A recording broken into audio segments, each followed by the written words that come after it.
দুনিয়ার জমিনে নাফরমানি কইরা কবরের মধ্যে গেলে আপনি কোনোদিন জান্নাতের গালিচা পাবেন না। জান্নাতের গালিচা যদি পেতে হয় এই দুনিয়ায় থেকে আমার আল্লাহকে রাজি করতে হয়। কথা বলেন ঠিক কিনা?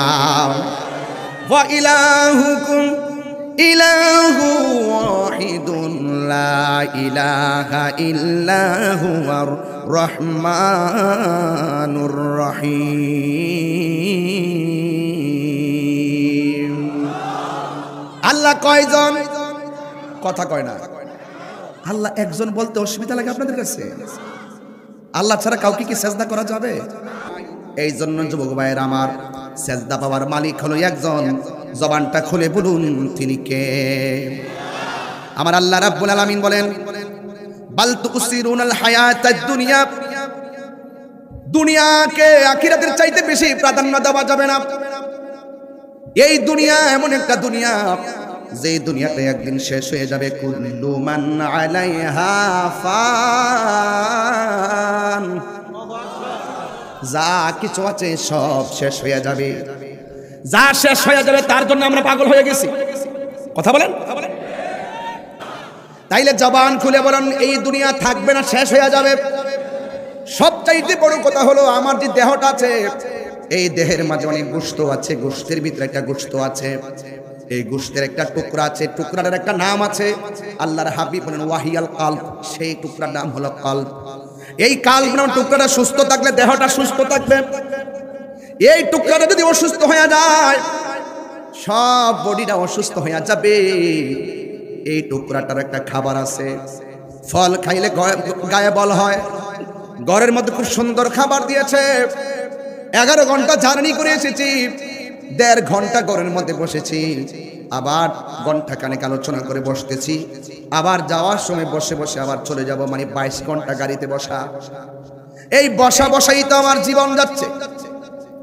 এই জন্য বললাম ফল খেয়েছি, খাবার খেয়েছি, গায়ে বল পেয়েছি, কিন্তু আমার যুবক ভাইয়েরা, কিন্তু আমার অন্তর একটা কালব আছে, কালবেরও একটা খাবার আছে।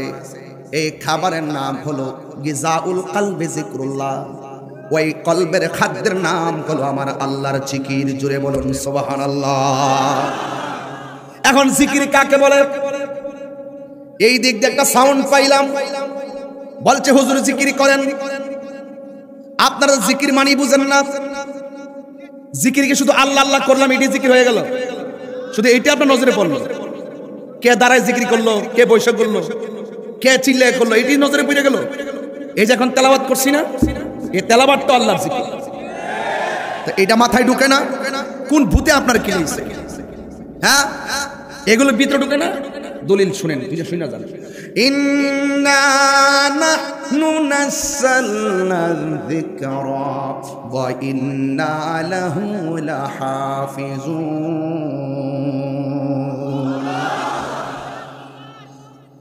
ফাযকুরুনি আযকুরুকুম ওয়াশকুরুলি ওয়া লা তাকফুরুন।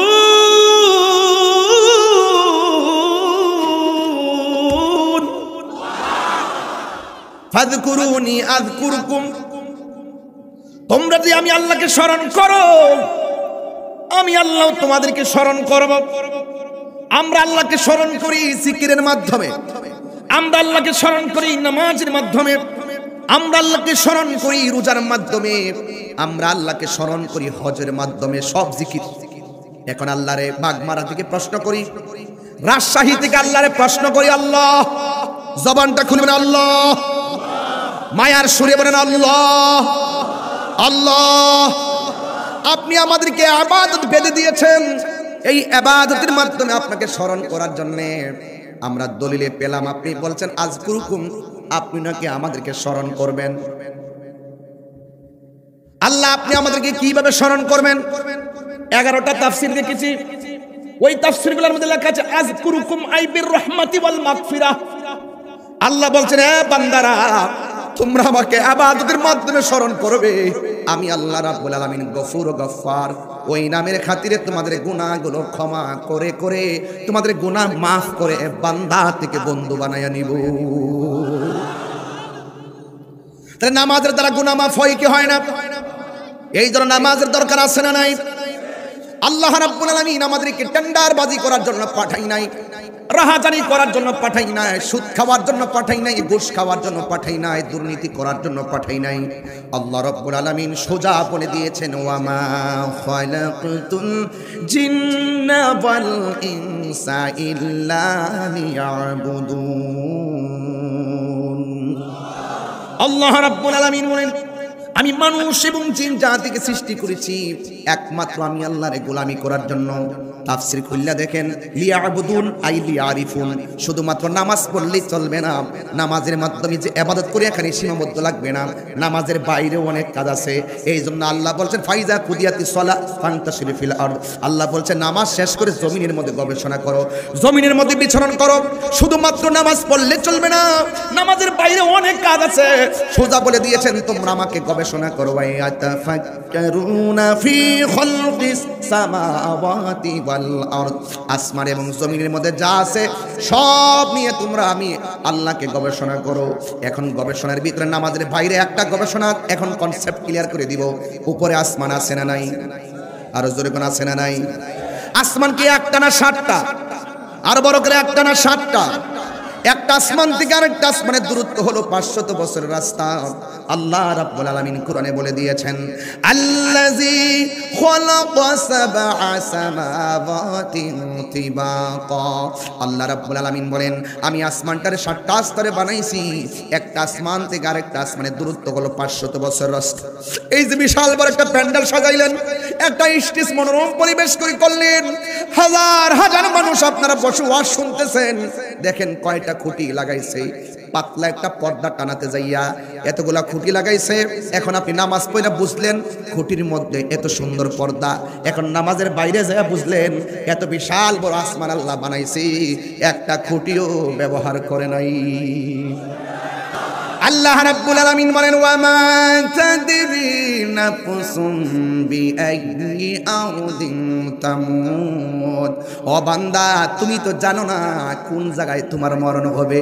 আমি এসেছি ব্রাহ্মণবাড়িয়া থেকে, এই মুহূর্তে আমার কাছে মৃত্যু আসতে পারে কি পারে না?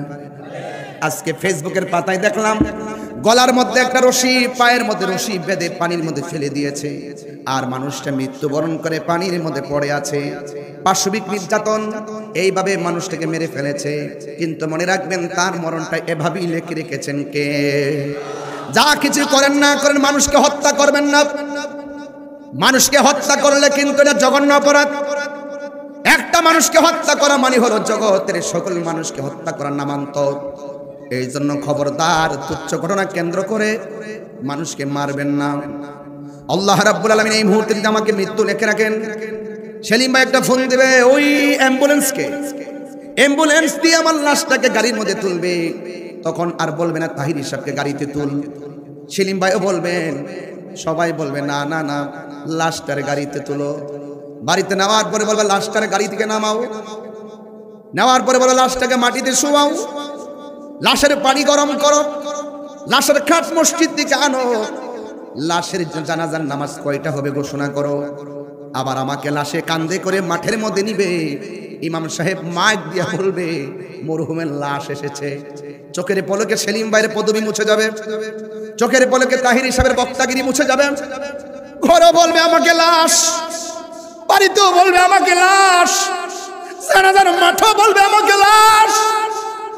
নামানোর সময় বলবে লাশ নামাইবার জন্য 2 জন নামবে, লাশ লাশ। এই জন্য লা তামশি ফিল আরদি মারাহা, খবরদার জমিনের মধ্যে অহংকার করে চলা যাবে না। ইন্নাল্লাহা লা ইউহিব্বুল মুতাকাব্বিরিন, নিশ্চয়ই আল্লাহ রাব্বুল আলামিন অহংকারকারীকে পছন্দ করে না। আমাকে বিষয় দিয়েছেন কবরের আযাব, আর কিছুক্ষণ হয়তো আলোচনার সুযোগ পাবো, কিন্তু আমি ক্লিয়ার করে দিয়ে যাব। আপনারা জবান খুলে বলতে হবে, আওয়াজ করে বলতে হবে। হয়তো একটু বিরক্ত করতেছি, বারবার কথা বলে আলোচনার মধ্যে শুধুমাত্র চিৎকার পাড়াইতেছি, এটা আমার লাভ নয়, এটা আপনাদের লাভ। যখন আপনি আল্লাহকে ডাক দিবেন, আল্লাহ খুশি হবে, আপনার লাভ। কথা বলেন ঠিক কিনা বলেন? যখন আপনি সুবহানাল্লাহ বলবেন, আল্লাহ খুশি হবে, আপনারই লাভ। এই জন্য মুখ তালা দিয়ে রাখবেন না। আমরা এখানে যারা এসেছি সবার জবানটা খুলে বলেন, নিষ্প্রাণ দেহের ভিতরে প্রাণ দিয়েছেন একজন, জবান খুলে বলুন তিনি কে?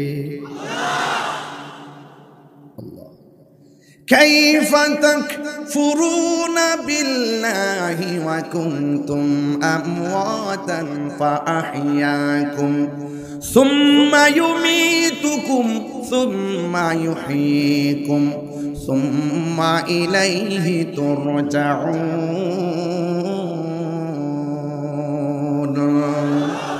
আল্লাহ রাব্বুল আলামিন বলেন, তোমরা কিভাবে তোমাদের রবকে অস্বীকার করছো? তোমরা ছিলে মুর্দা, তোমাদেরকে জীবন দিয়েছি আমি আল্লাহ। আমি ছিলাম শুধুমাত্র এক ফোঁটা পানি, পানিটারে রক্তের ফোঁটা বানাইছেন আমার আল্লাহ। এই রক্তের ফোঁটাটারে গোশতের টুকরা বানাইছে আমার আল্লাহ। গোশতের ভিতরের রড দিয়া মানে হাড্ডি দিয়া শক্তিশালী করেছেন আমার আল্লাহ, এবং রগের ভিতরে রক্ত ঢুকাই দিয়েছেন আমার আল্লাহ। ওয়া ওয়া বলে চিৎকার দেওয়ার ক্ষমতা দিছে আমার আল্লাহ। দুনিয়ার মধ্যে আসার সময় মুঠ করে আসছি, যাওয়ার সময় হাতগুলো খালি করে যাব। গায়ের মধ্যে একটা ড্রেস লাগাবো সাদা, কিন্তু এই ড্রেসের মধ্যে কোনো পকেট নাই। বোঝা গেল আইসি খালি, যাইবো খালি, একটা ঘরে যাব। জবানটা খুলে বলুন সেই ঘরের নাম কি? আল্লাহ রাব্বুল আলামিন বলেন, তোমরা কিভাবে আমি আল্লাহকে অস্বীকার করবা? তোমরা কিভাবে আমি আল্লাহকে অস্বীকার করবা? তোমরা ছিলে মুর্দা। ও বান্দা, আমার আল্লাহ কোরআনে বলে দিয়েছেন, ফাবিআইয়ি আলাই রাব্বিকুমা তুকাযযিবান। বোঝা গেল রবকে অস্বীকার করার কোনো সুযোগ। আল্লাহ বলে তুমি ছিলে মুর্দা। সুবহানাল্লাহ কোন কেন? মুর্দা বডির ভিতরে জীবন দান করেছেন কে? জীবন দেওয়ার পরে আমি তাহিরি হুজুর বক্তা হয়ে গেলাম, আর একজন এমপি হয়ে গেল, মন্ত্রী হয়ে গেল, কেউ টিনের ঘরের মালিক হলো, কেউ মাটির ঘরের মালিক হলো, কেউ বিল্ডিং ঘরের মালিক হলো। আল্লাহ বলতেছেন তোমরা যে যে মালিকানা হও না কেন, সব মালিকানা আমি আল্লাহ একটা থাবা দিয়ে বন্ধ করে দিব। ওই থাবার নামটা হলো সুম্মা ইউমীতুকুম। ওই থাবার নাম হলো মৃত্যু। মৃত্যু ছোঁয়ার সাথে সাথে চেয়ারম্যানগিরির মালিকানা শেষ, ব্যাংকের টাকার মালিকানা শেষ, এমপিগিরি শেষ, মন্ত্রীগিরি শেষ, বক্তাগিরি শেষ। একটা থাবা দিয়ে আমি আল্লাহ সব স্তব্ধ করে দিব। যখন আমি আল্লাহ স্তব্ধ করে দিব, সেদিন থেকে তোমার আর আমল করার সুযোগ থাকবে না, সেদিন থেকে তোমার কথা বলার সুযোগ থাকবে না, তোমার সব আমলের দরজা আমি আল্লাহ বন্ধ করে দিব। আল্লাহর হাবিব বলেন, তিনটা আমল কবরের ভিতরে কন্টিনিউ ফ্লেক্সি হবে। সুবহানাল্লাহ। মারা যাওয়ার পরেও আপনার কবরের মধ্যে সেই আমলগুলো ফ্লেক্সি হবে। এক নম্বর হলো যদি আপনি জনগণের কল্যাণে সদকায়ে জারিয়া করে যান। দুই নম্বর এমন এলেম আপনি প্রচার করে দিয়ে গেলেন যে এই এলেমটা যতদিন চলবে উপকারী এলেম, সেই চলমান এলেমের সওয়াবটুকু আপনি কবরে যেতে থাকবে। তিন নম্বর হলো এক সন্তান, যদি আপনি সন্তান দুনিয়ার মধ্যে রেখে যান, এই সন্তান আপনার জন্য দোয়া করবে, রব্বিরহামহুমা কামা রাব্বায়ানি সগীরা। বান্দার ওই আপনার সন্তান আপনার জন্য দোয়া করবে, এই দোয়াটা কবরের মধ্যে যাবে। কিন্তু এমন জীবন আপনি করিবেন গঠন, মরণে হাসিবেন আপনি, কাঁদিবে ভুবন। এই জন্য যুবক দুনিয়ায় থেকে আমার রবকে চিনা লাগবে। আল্লাহর হাবিব বলেন, মানুষ মারা যাবে, রুহুটার সার্জারি হবে। এই রুহুটা আজরাইলে সার্জারি করার সময় যতটুকুন কষ্ট হবে, ওই কষ্টের নাম হলো সাকরাতুল মাউত। আজরাইল যখন বাগমারা ঘরের দরজার মধ্যে আসবে, যার পা থাকবে জমিনে, মাথা থাকবে আসমানে, 7 সমুদ্র 13 নদীর পানি যার মাথায় ঢেলে দিলে 1 ফোঁটা পানি জমিনের মধ্যে পড়বে না। এমন বিশাল বড় আজরাইল যখন আপনার বাগমারা এবং গোবিন্দপাড়া ঘরের দরজার মধ্যে আসবে, সাথে সাথে তার চেহারা দেখলে রক্তগুলো সেকেন্ডের মধ্যে পানি হয়ে রক্তগুলো টাস করে ছিঁড়ে যাবে, হাড্ডিগুলো টাস টাস করে। আল্লাহু আকবার বলে না কেন? রক্ষা করার মালিক কে? হাড্ডিগুলো টাস ঠাস করে খুলে যাবে। সেই দিন আপনজন আপনার পাশে বসে থাকবে। আপনার যে মরণে কত কষ্ট, আপনার আপনজন আপনার মরণের ভাগ নিবে না। দুনিয়ার মানুষ বড় স্বার্থপর। একবার অসুস্থ হইয়া দেখেন আপনজন খুঁজে পাবেন না, একবার বিপদে পড়া দেখেন কাউরে পাশে পাবেন না, একবার ঋণগ্রস্ত হইয়া দেখেন কেউ আপনার টাকা দিবে না। কথা বলেন ঠিক কিনা? আপনি অসুস্থ হয়ে পড়ে থাকেন হসপিটালে, ফেসবুকের মধ্যে একটু স্ট্যাটাস দিতে পারে, মারা যাওয়ার পরে ফেসবুকে একটু লিখে দিবে ইন্না লিল্লাহি ওয়া ইন্না ইলাইহি রাজিউন, কিন্তু আপনার জানাজার নামাজ যাওয়ার জন্য তার সময় হবে না। এমন মানুষ আমাদের সমাজে বাড়তেছে না কমতেছে? বাড়তেছে। মায়া দয়া সব উঠে গেছে, মায়া নাই দয়া নাই সব উঠে গেছে। কথা বলেন ঠিক কিনা? আরে আপন মা মারা গেছে, সন্তানের চোখে পানি নাই। আপন বাবা মারা গেছে, সন্তানের চোখে পানি নাই। অথচ বাপটা মারা যাবার 3 দিনও হয় নাই, বাবার রেখে যাওয়া সম্পত্তি নিয়ে কামড়া কামড়ি শুরু হয়ে গেছে। কথা বলেন ঠিক কিনা? এই জন্য ওই সন্তানের জন্য ব্যাংকের সুদের টাকা রেখে যাওয়ার আগে সন্তানকে ঘাম ঝরানোর টাকা দিয়ে মানুষের বাচ্চা বানাইয়া যান, এই সন্তান যেন কবরের পরে গিয়ে আপনার জন্য দোয়া করে। কথা বলেন ঠিক কিনা? বলেন কি লাভ হবে আপনার? কি লাভ হবে ওই সন্তান রেখে গিয়ে? যেই সন্তান দুনিয়াতে পাপ করবে, সেই পাপের কারণে আপনার কবরের মধ্যে এটার প্রতিফলন ঘটবে। আপনার সন্তান আদর্শ রেখে যান, যেই সন্তান আপনার জন্য দোয়া করবে। সব মানুষ সবকিছুর ভাগ নেয়, কষ্টের ভাগ কেউ নেয় না। একবার পড়ে দেখেন, বুঝবেন। আমার মতো আমি যা বলছি তাই বুঝবেন ইনশাআল্লাহ। আরে মারা যাওয়ার সময় মৃত্যুর কষ্টের ভাগ নেয় না। কবরে গিয়ে যে আযাব ভোগ করতেছেন, কষ্টের ভাগ কেউ নেয় না, কেবল আপনি আপনার। মান আরাফা নাফসাহু ফাকাদ আরাফা রাব্বাহু, যে নিজেরে নিজে চিনতে পেরেছে সে আমার আল্লাহকে চিনতে পেরেছে। কথা বলেন ঠিক কিনা?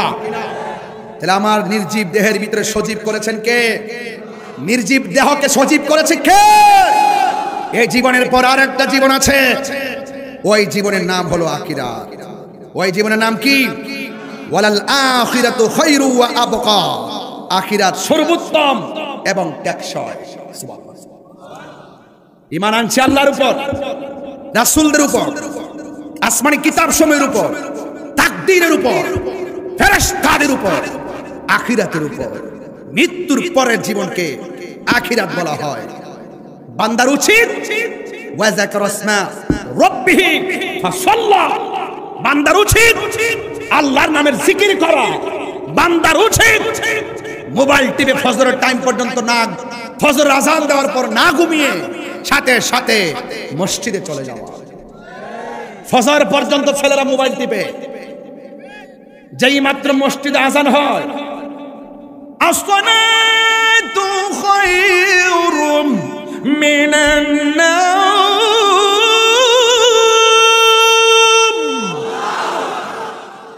যেই মাত্র আজানটা হয় এই মাত্র সে মোবাইলটা চার্জে দিয়ে ঘুমে যায়। ছেলেরা পড়ার টেবিলে বসলে ঘুমানি ঘুমানি ভাব ফুটাঙ্গি করো, পড়তে বসলে ঘুম আসে, পড়তে বসলে কোমরে ব্যথা হয়, ব্রিজের মধ্যে বসে বসে মোবাইল টিপতে টিপতে চোখের জ্যোতি চলে যাচ্ছে। খবর এখন হবে না, হারানোর পরে বোঝা যায় সম্পদের মূল্য কত। দাঁত থাকতে দাঁতের মূল্য বোঝা যায় না, দাঁত চলে গেলে বোঝা যায় দাঁতের মূল্য কত।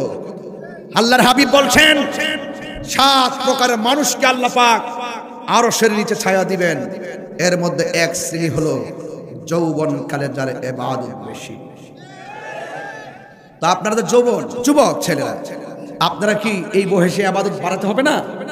বাড়াতে হবে। এজন্য আজান হলে কোথায় যাবেন? আরো বড় করে, সপ্তাহে একবার না প্রতি ওয়াক্ত?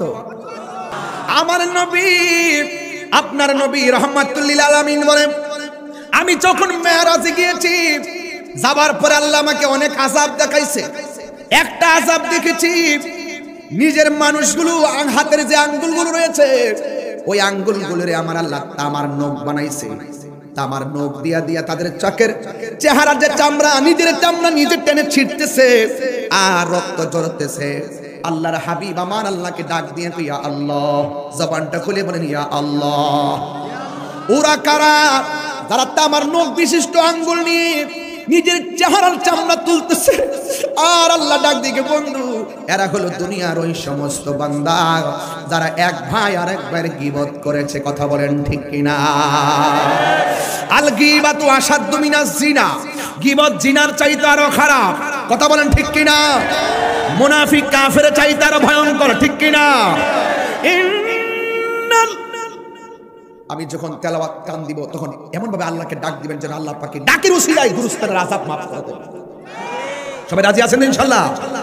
ইন্নাল মুনাফিকিনা ফি দারকিল আসফালি মিনান নার।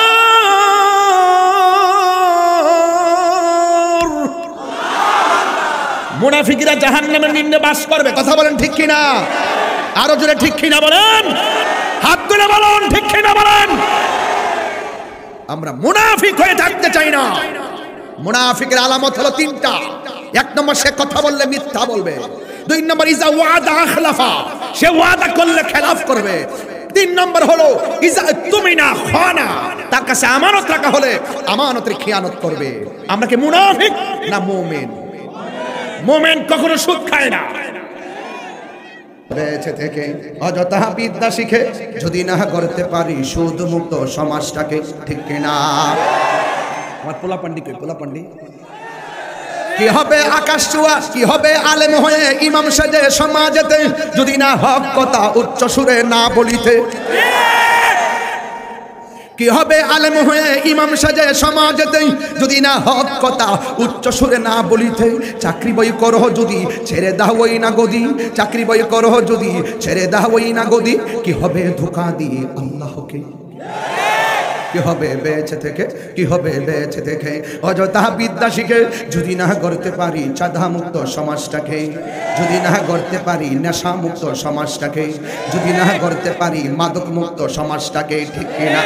কি হবে আকাশ ছোঁয়া বিলাসবহুল বাড়ি গাড়ি, না খেয়ে কত মানুষ পর পারে দিচ্ছে পারি। কথা বলেন ঠিক কিনা? এই ভাই রাগ করতেছেন? কুরবানি এলে বুঝবেন মানুষ কত খারাপ। কুরবানি না আসতে মানুষ যে কত নিকৃষ্ট বোঝা যায় না। ও নিজে 2 লাখ টাকার গরুটা কিনে আগে রান্নায় বসা, পাশের ঘরে কুরবানি দেয় নাই। ওর উচিত ছিল রান্নার কুরবানি গোশতের গ্রান পাশের বাড়ির অনাহারির কুরবানি যিনি দেন নাই তার নাকে পৌঁছার আগে তার ঘরে গোশতটা পৌঁছাইয়া দিয়া রান্না বসানো দরকার ছিল। এগুলো বললে তাহিরি বলো না, আর কি বলেন গে ইচ্ছা মতে তাহিরি তাহিরি। কে কি বলবেন সেটা শোনার টাইম নাই। আমি মনে করি কুরবানির গোশত আপনি সুষম বন্টন নীতির আলোকে, যাকাতের টাকা সুষম বন্টন নীতির আলোকে গরিবের ঘরে পৌঁছে দেওয়া।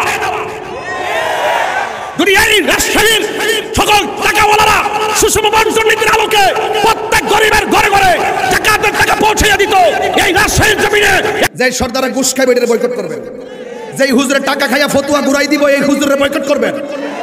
পোলাপান সবাই এক থাকবেন, প্রয়োজনে আলাদা কমিটি করবেন। কথা বলেন ঠিক না বেঠে? একটা শিক্ষক কোটি টাকার মালিক হতে পারে কিন্তু মসজিদের সভাপতি হওয়ার যোগ্যতা তার নাই। এই কথা বলে রাজশাহীর মানুষ জিরা করেন করেন আমার মাইরালান ধরো ধরো গলা কাটা গাঙ্গে বাসায় দেন করো। আল্লাহর ঘর মসজিদে এই জায়গা যদি হারাম খুঁজতে হাতে যায় থাকে কি মিয়া? আর থাকে না কি দেশটার ভিতর? কথা কথা আল্লাহর হাবিব বলেন 2টা কারণে মহিলারা বেশি জাহান্নামী। 1 নম্বর হলো মহিলারা লানত দেয় বেশি। মহিলারা কি দেয়? লানত দেয় বেশি। 2 নম্বর হলো মহিলারা না শুকরিয়া আদায় করে কম। দেখবেন জামাই রাজশাহীতে একটা শাড়ি কাপড় নগদ কিনা দিচ্ছে 5,000 টাকা দিয়ে। এই কাপড়টা অনলি জাস্ট ফর ম্যারেজ, শুধু ম্যারেজের দিন পরবে, অনুষ্ঠানের দিন পরবে আর কি, জাস্ট একটা ফাংশনের জন্য পরলো। এই শাড়িটা আবার বাস করে দেখবেন চোখে জীবিত রাইখা দিচ্ছে। মধ্যে 2 দিন পরে আর একটা অনুষ্ঠান আছে, অক্ষরে 1000বার তার অনুরোধ করলো ওই আগে 2 দিন আগে যে শাড়িটা কিনছে এটা পরে আর ওই বিয়ের অনুষ্ঠান যাবে না। কি বলবে জানেন? এটা তো পুরানো হয়ে গেছে। মানে আর শুকরিয়া নাই রে বাজার। রসুল কইছে, আমি কি কইতাম কম? আল্লাহর হাবিব কইতেছে আর শুকরিয়া করো কম। ভাই গো আপনার স্বামীকে আপনি মহারাজা বানিয়ে রাখবেন, আপনি মহারানী হয়ে থাকবেন। 10 টাকা দিয়ে কিনা দিলে বলবেন 10,000 টাকা কিনা দিছে। এটা হবে আপনার প্ল্যান যে আমার স্বামীকে আমি হিরো বানাই রাখবো। আর স্বামীর উচিত স্ত্রীকে মর্যাদার জায়গায় রাখতে। এখন রাসূলুল্লাহকে প্রশ্ন করি, ইয়া রাসূলুল্লাহ মহিলারা তাহলে জাহান্নাম থেকে বাঁচার উপায় কি? এই যে ওয়াজ হলো মহিলাদের জন্য, বাড়িতে নিয়ে যাবেন। রাসূল বলছেন মহিলারা যদি বেশিরভাগ জাহান্নাম থেকে বাঁচতে চায়, ওই রাজশাহীর মা জাহান্নাম থেকে বাঁচতে গেলে রাসূল বলছেন তারা যেন বেশি বেশি দান সদকা করে। তাহলে বাঁচার উপায় আছে না নাই? দান করবেন, ভিক্ষুক করে আসতে বলবেন না, যাও এখন যাও, পরে আইসো, বসা থেকে উঠতে যাই এক মুঠ ভিক্ষা দিয়ে দিবেন। কথা কোন ঠিক কিনা? দান করবেন, দান করবেন, সদকা করবেন। মারহাবা কর। আল্লাহর হাবিব বলেন, আমি মেরাজে যাওয়ার সময় অনেকগুলো আযাবের মধ্যে সবচাইতে কঠিন আযাব দেখছি একমাত্র কবরের আযাব। সুবহানাল্লাহ। রাসূল দেখার ক্ষমতা আছে না নাই? ওই কবর আযাব হচ্ছে, ওই আযাব থেকে বাঁচতে চাই কি চাই না? আল্লাহর হাবিব বলেন, আমি দেখছি ম্যাক্সিমাম কবরের আযাব সবচাইতে ভয়ঙ্কর। এবার রাসূলুল্লাহ বলেন, কবরের আযাবের মধ্যে সবচাইতে কবরের প্রথম রাত্রের আযাবটা ভয়ঙ্কর। এখন রাজশাহী বাগবাড়ার মানুষ বলবেন, ও আমার গোবিন্দ পাড়ার বন্ধু, প্রামাণিক পাড়ার বন্ধুরা, আপনারা বলবেন কবরের প্রথম আযাবটা কি হবে একটু বলে দিয়ে যান। কবরের প্রথম রাত্র কেমন হবে একটু বলে দিয়ে যান। মাহফিলের প্রথম রাত্র কেমন গেছে গতকাল আপনারা জানেন, আজকে রাত্রটা কেমন যাচ্ছে সেটাও আপনারা জানেন। আগামীকাল রাত্র আজকের মতো আর হবে না, যার যার ঘরের মধ্যে কাটাবেন। এমন সবার রাত্রে দিন আসে না আসে। ও যুবক, কবরের প্রথম রাত্রটা হলো সবচাইতে ভয়ঙ্কর। আমার নবী, আপনার নবী বলেন, মানুষকে যখন কবরের মধ্যে নামায়া দেয়, নামায়া দেওয়ার পরে বাঁশগুলা দেয়, আবার চাটাইগুলা দেয়। মিনহা খলাকনাকুম বলে প্রথম মুষ্টি মাটি দিল, ওয়া ফিহা নুঈদুকুম বলে দ্বিতীয় মুষ্টি মাটি দিল, ওয়া মিনহা নুখরিজুকুম তারাতান উখরা বলে তৃতীয় মুষ্টি মাটি দিল। কুদাল দিয়ে মাটি দিয়ে দিয়ে সুন্দর করে সাজাইয়া সবাই চলে যাবে। সবাই চলে যাওয়ার পর দুইজন ফেরেশতা কবরের মধ্যে নামবে। আমার নবী, আপনার নবী বলেন, ওরা আয়েশা তিনটা প্রশ্ন করবে, জবাব দিতে পারলে আলহামদুলিল্লাহ, জবাব না দিতে পারলে প্রথম রাতটা হবে ভয়ঙ্কর। এক নম্বর হলো, আমার নবী বলেন, কবরের প্রথম রাত আযাব হলো কবরের ডান পাশের মাটিগুলো এক প্রান্তে যাবে, বাম পাশের মাটিগুলো আরেক প্রান্তে যাবে। এখন আপনাদের কাছে প্রশ্ন, এই আযাবটা কার হবে জানেননি?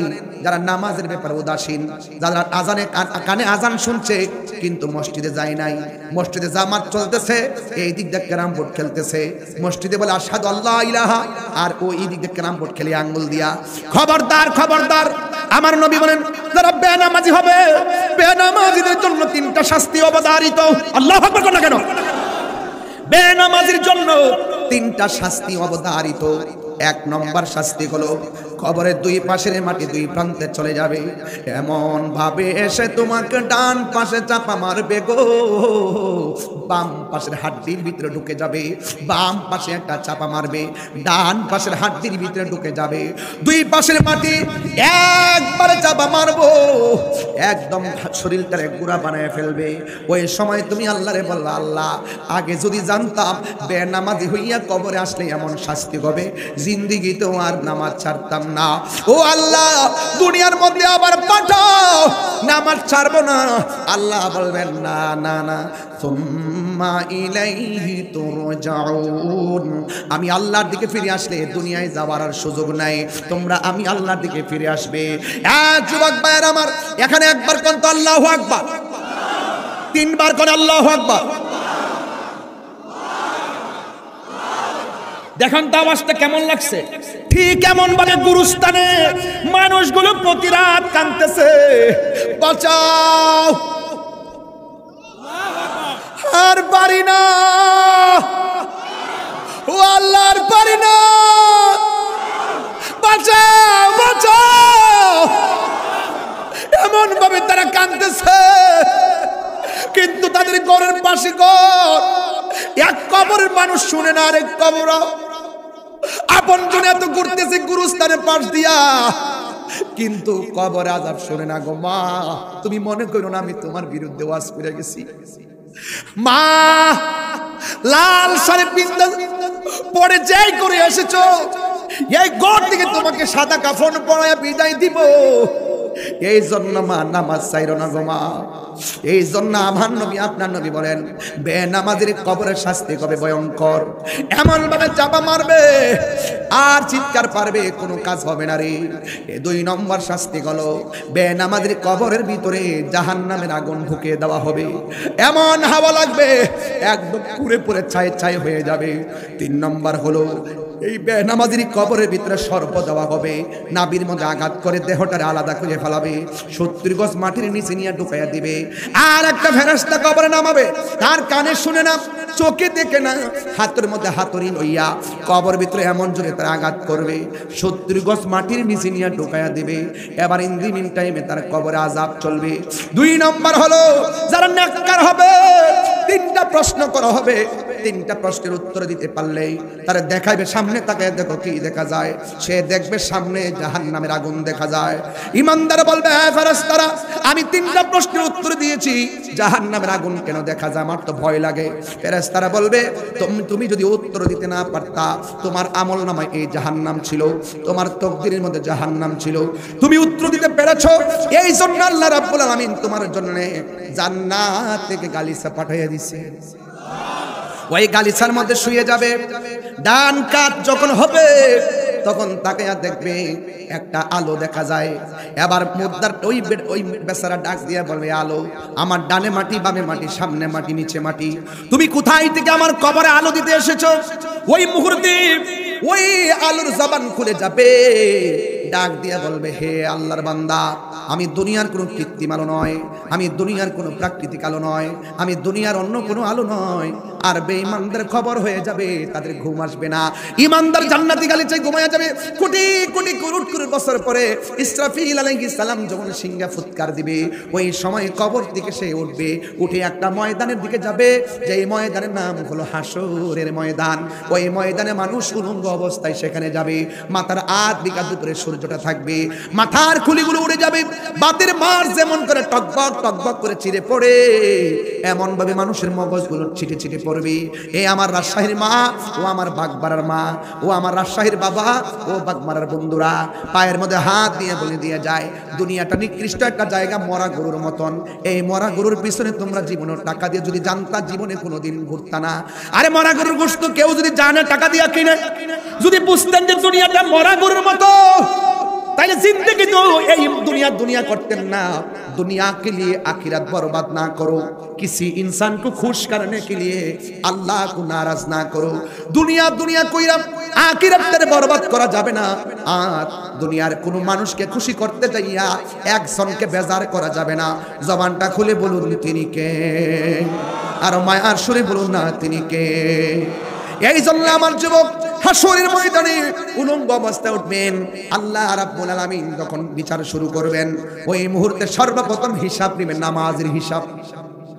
সালাতি ওয়া নুসুকি ওয়া মাহইয়ায়া ওয়া মামাতি লিল্লাহি রাব্বিল আলামিন।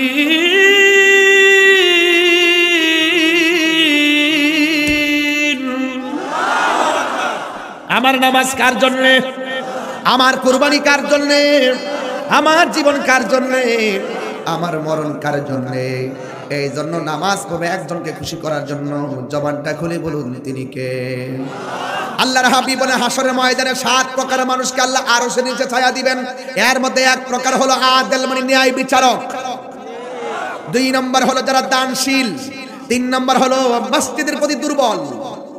ঘর তার ভালো লাগে না, মসজিদ ভালো লাগে, এমন লোক আছে না নাই? আজান দিলে ঘরে শুয়ে থাকে না, মসজিদে চলে যায়, আছে না নাই? এবং দেখবেন বাজার তার ভালো লাগে না, মসজিদ তার ভালো লাগে। কথা বলেন ঠিক কিনা?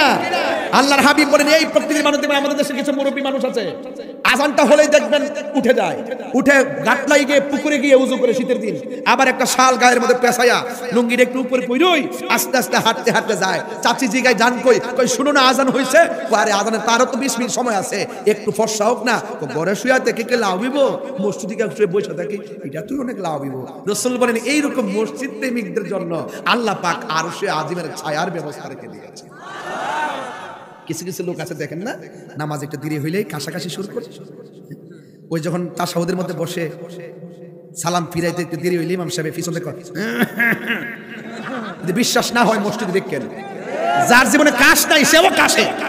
হে ইমাম সাহেব মিস কল দেন, তাড়াতাড়ি তাড়াতাড়ি সালাম ফিরান। এগুলো আমলে কাসির, এগুলো করলে নামাজ হবে না। ঠিক কি না বলেন? এগুলো হবে না, অনর্থক। এইভাবে উচ্চ স্বরে কাশি দেওয়া, ডান বাম তাকানো, এগুলো হবে না। সাবধান বলে দিলাম, নামাজ পড়বে একজনের জন্য, তিনি কে?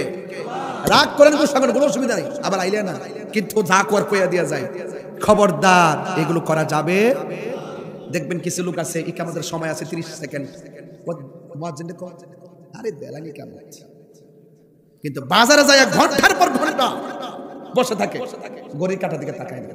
অথচ রাসূল বলছেন পৃথিবীর মধ্যে সবচাইতে নিকৃষ্ট জায়গা হলো বাজার, আর সবচাইতে উত্তম জায়গা হলো আল্লাহর ঘর মসজিদ। এই মসজিদের প্রতি আমাদের দরদি হওয়ার দরকার আছে না নাই? আরো বড় করবেন আছে না নাই? মসজিদ মুখী হয়ে যান যুবক, বাজার মুখী নয়, মসজিদ মুখী হয়ে যান। আমাদের কিন্তু সব উল্টাই গেছে, সার্কেল উল্টাই গেছে। মসজিদে মানুষ কম, বাজারে মানুষ বেশি। রাসূল বলছেন এমন একটা সময় আসবে মসজিদ কার মসজিদকে কত সুন্দর বানাইতে পারে প্রতিযোগিতা করবে, কিন্তু মুসল্লির সংখ্যা কমে যাবে। কথা বলেন ঠিক না ঠিক? আমার মনে হয় সেই সময় তো চলে এসেছে। হাসরের মাঠে যখন উঠবেন তখন বুঝবেন